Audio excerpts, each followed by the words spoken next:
Tiap langkahku diatur oleh Tuhan, dan tangan kasih-Nya memimpinku.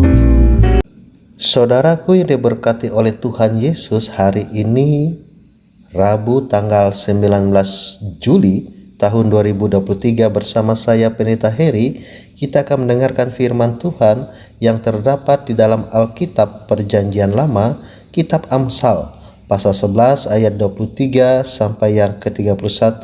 Tapi sebelumnya mari kita berdoa. Tuhan Yesus, saat ini kami ingin menyerahkan kehidupan kami, dan kami akan mengawali kehidupan kami sepanjang hari ini dengan kuasa firman-Mu. Berkati kami yang mendengarkan firman-Mu ini, pakai hamba-Mu, di dalam nama Tuhan Yesus kami berdoa. Amin. Kitab Amsal, pasal 11, ayat 23 sampai 31 dengan judul perikop kumpulan Amsal Salomo. Dan di sini saya akan memberi satu tema, yaitu kesediaan berbagi. Mengawali firman Tuhan di kita saat ini, ada satu pertanyaan bagi kita semua. Mana mungkin bisa berbagi kalau harta kita, kepunyaan kita sedikit?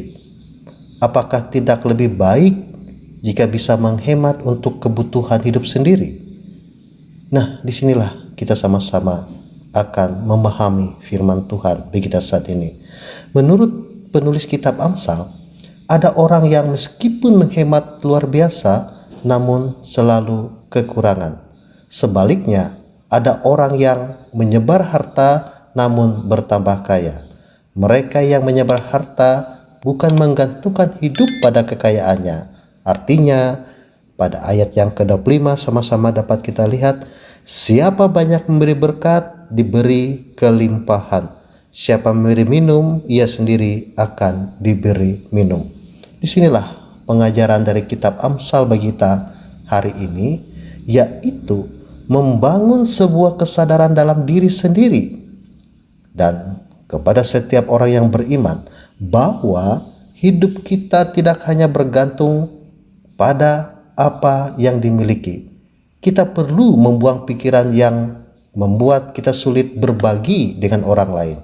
Kita pun perlu menyimpan harta untuk diri sendiri, dan juga kita harus mau peduli terhadap saudara-saudara di sekitar kita yang perlu bantuan. Ingatlah bahwa Tuhan tidak akan membuat kita menjadi miskin atau berkekurangan hanya karena mau berbagi dengan orang lain dari kepunyaan dan kekayaan kita. Saudaraku, kita belajar tentang perilaku hidup yang lebih mengutamakan kemauan untuk berbagi kebaikan dengan sesama. Itu adalah cara hidup yang menekankan relasi baik dengan orang lain. Kita juga belajar memahami bahwa kebaikan kita tidak akan berlalu sia-sia, tetapi akan mendapatkan balasan kebaikan juga. Kita berbagi bukan dengan tujuan supaya kebaikan kita akan mendapat balasan. Ada banyak orang kaya yang menggunakan harta mereka untuk menolong orang-orang yang membutuhkan, meskipun mereka tidak mengharapkan balasan. Namun mari kita belajar untuk mau berbagi dengan orang lain tanpa terlebih dulu menjadi kaya. Mari kita mempergunakan berkat dari Tuhan untuk berbagi dengan mereka yang membutuhkan. Oleh karena itu, kita dapat melihat bahwa dengan cara kita berbagi, kita juga membangun iman kita. Yang pertama adalah ketika semua orang memberi, semua orang pasti akan menerima. Ketika kita memberi, menolong, kita juga belajar untuk merasa berkecukupan.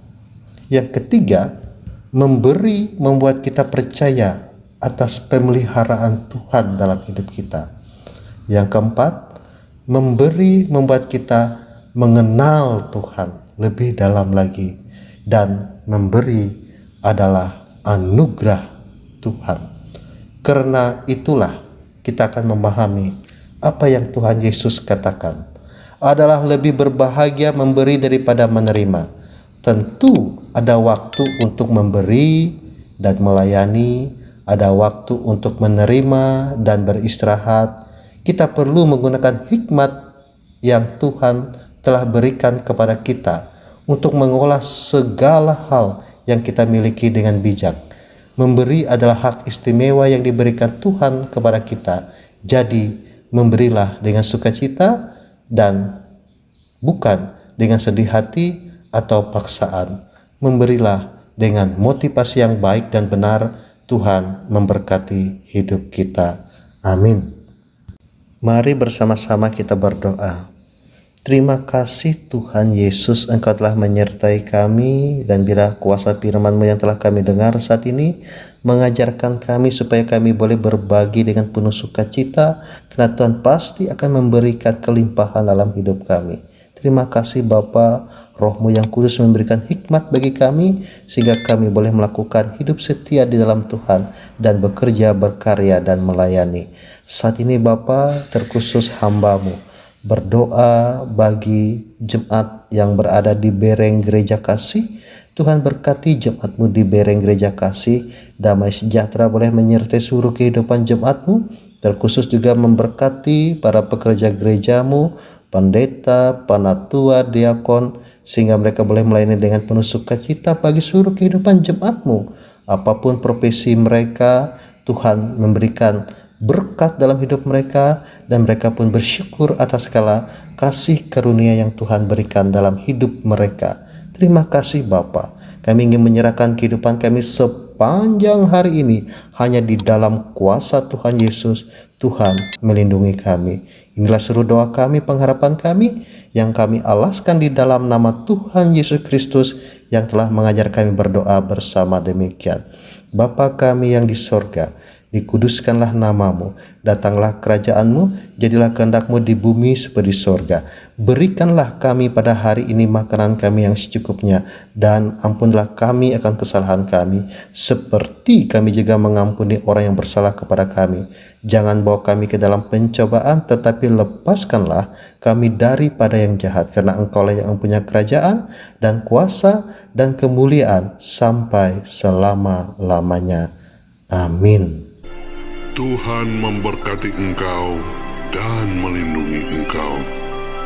Tuhan menyinari engkau dengan wajah-Nya dan memberi engkau kasih karunia.